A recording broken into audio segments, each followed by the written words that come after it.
Era um dia como outro qualquer em Jerusalém, quando Jesus e seus discípulos encontraram um homem cego de nascença à beira do caminho.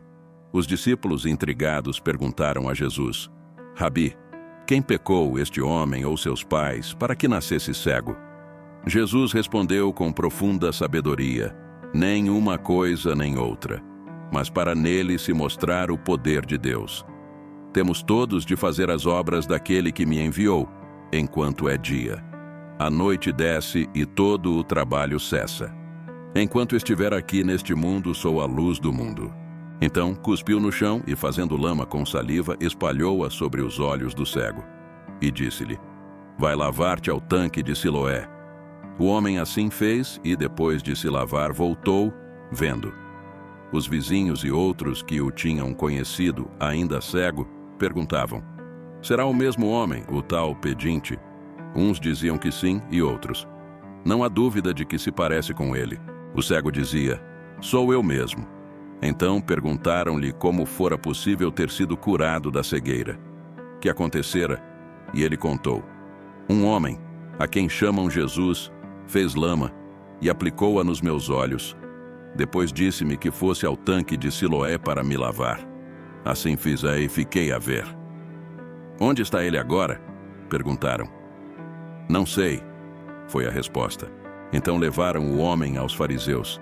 Ora, tudo isto se passou num dia de sábado. Os fariseus interrogaram-no e ele contou-lhes como Jesus lhe espalhara lama sobre os olhos e como depois de os lavar já via. Alguns dos fariseus disseram: esse tal Jesus não pode ser um homem de Deus porque trabalha num sábado.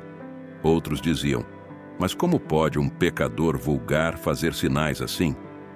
E havia grandes discussões entre eles por causa disto.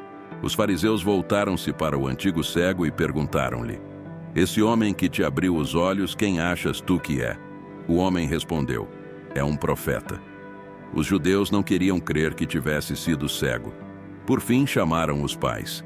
Esse homem é o vosso filho? Nasceu cego? Se nasceu, como é que agora vê? E os pais responderam: sabemos que este é o nosso filho, cego de nascença. No entanto, ignoramos o que aconteceu para que agora veja, ou quem o teria feito. Já tem idade. Perguntem-lhe. Ele que vos explique. Diziam isto com medo dos judeus, que tinham avisado que quem quer que afirmasse que Jesus era o Cristo seria expulso da sinagoga. Por isso os pais disseram: ele tem idade suficiente para falar por si. Perguntem-lhe. Pela segunda vez os fariseus mandaram vir o que tinha sido cego e disseram-lhe: dá glória a Deus porque sabemos que esse homem é um pecador. Ele respondeu: se é pecador, não sei. O que sei é que era cego e agora vejo. Mas que te fez ele?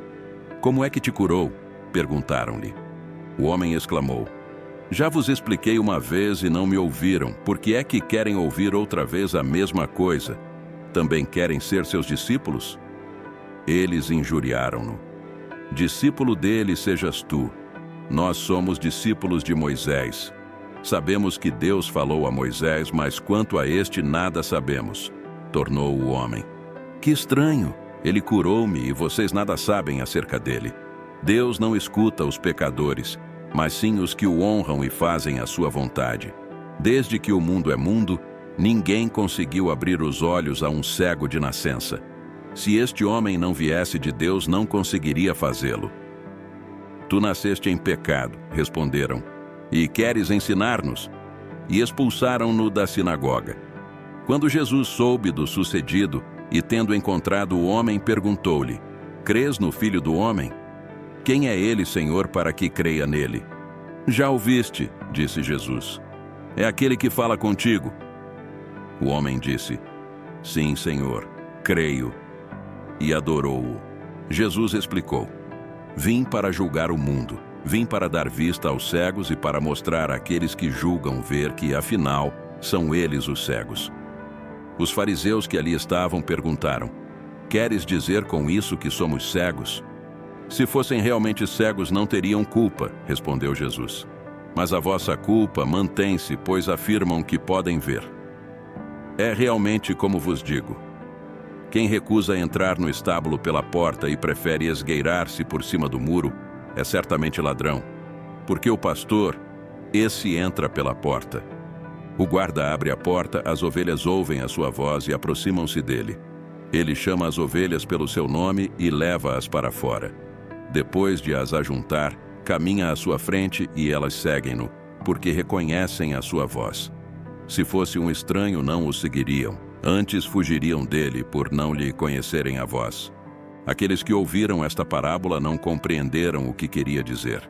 E assim Jesus explicou: é realmente como vos digo, eu sou a porta das ovelhas.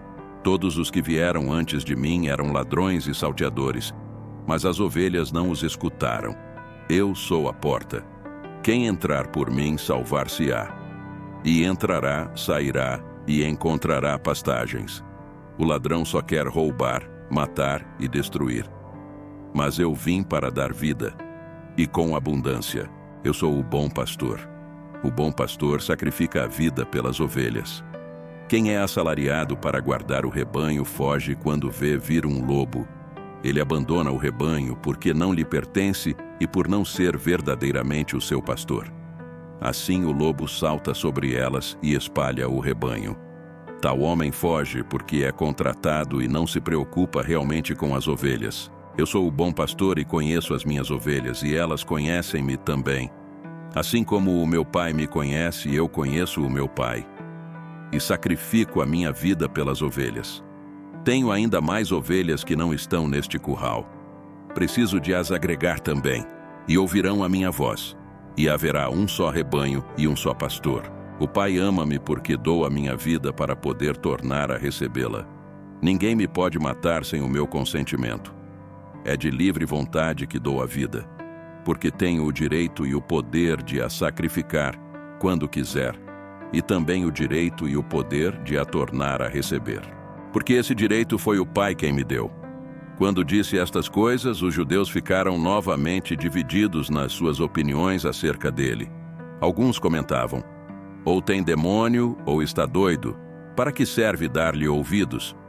Outros, porém, diziam: estas palavras não são de um homem dominado pelo demônio. Poderá um demônio abrir os olhos aos cegos? Esta expulsão não se restringia ao impedimento de frequentar o culto, mas da privação de todos os direitos de vida comunitária que tinha na sinagoga o seu centro. Celebrava-se a festa da dedicação em Jerusalém. Era inverno e Jesus estava no templo caminhando pelo pórtico de Salomão. Os judeus reuniram-se ao redor dele e perguntaram: até quando nos deixará em suspense? Se é você o Cristo, diga-nos abertamente. Jesus respondeu: eu já lhes disse, mas vocês não creem. As obras que eu realizo em nome de meu Pai falam por mim. Mas vocês não creem porque não são minhas ovelhas. As minhas ovelhas ouvem a minha voz. Eu as conheço e elas me seguem. Eu lhes dou a vida eterna e elas jamais perecerão. Ninguém as poderá arrancar da minha mão. Meu Pai que as deu para mim é maior do que todos. Ninguém as pode arrancar da mão de meu Pai. Eu e o Pai somos um. Novamente os judeus pegaram pedras para apedrejá-lo. Mas Jesus lhes disse: eu lhes mostrei muitas boas obras da parte do Pai. Por qual delas vocês querem me apedrejar? Responderam os judeus: não vamos apedrejá-lo por nenhuma boa obra, mas pela blasfêmia, porque você é um simples homem e se apresenta como Deus. Jesus lhes respondeu: não está escrito na lei de vocês, eu disse, vocês são deuses? Se ele chamou deuses aqueles a quem veio a palavra de Deus, e a Escritura não pode ser anulada, que dizer a respeito daquele a quem o Pai santificou e enviou ao mundo? Então, por que vocês me acusam de blasfêmia?